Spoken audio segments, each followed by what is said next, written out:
Magandang araw muli! At eto na, ready na ang ating menu today. Itong simpleng ulam lang po ito, mga kaibigan.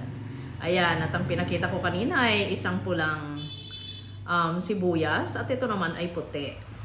Yan, at dahil meron tayong hot and spicy tuna rito and flakes in oil, ayan, paghahaluin po natin.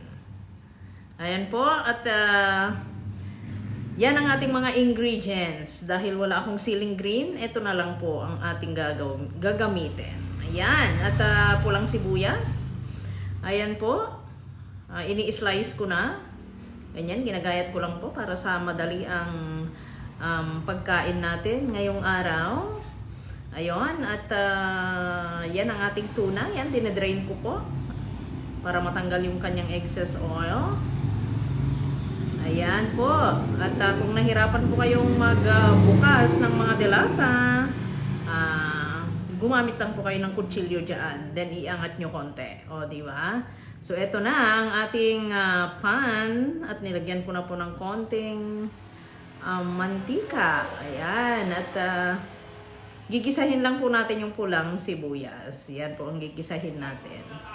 Ayan. At syempre, lalagyan po natin sibuyas ng konting timpla dyan. Lalagyan po natin ng konting asin. Kasi naman po, para may lasa po yung ating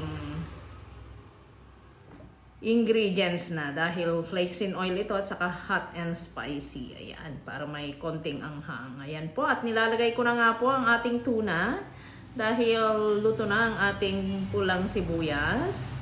At syempre, susunod ko na rin po yung isa pa. Flakes in oil na po yan at saka hot and spicy. Ayun, at habang niluluto natin yan, ayun po, at pagkakulo, inilagay ko na po ang ating puting sibuyas. Kasi yung puting sibuyas, medyo manamis-namis po yan.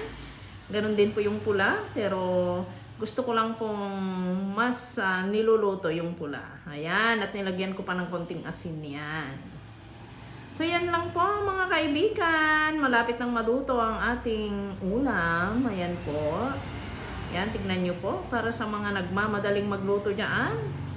Ganito po ang gawin nating luto minsan. Ayan, at syempre habang nagigisa ako dyan, ay nag-sunny side up na rin po ako dito ng eggs. And nag-slice po ako ng tomatoes. Ayan po, at luto na nga po ang ating tuna. Ayan, konting minuto na lang, konting halo na lang. Ayan po, ilalagay na po natin sa ating lagayan. Ayan, nakaready na po ang ating lagayan dyan sa ating mesa. Ayun po, so ilalagay ko na po dyan at medyo nagugutom na rin ang aking mga anak.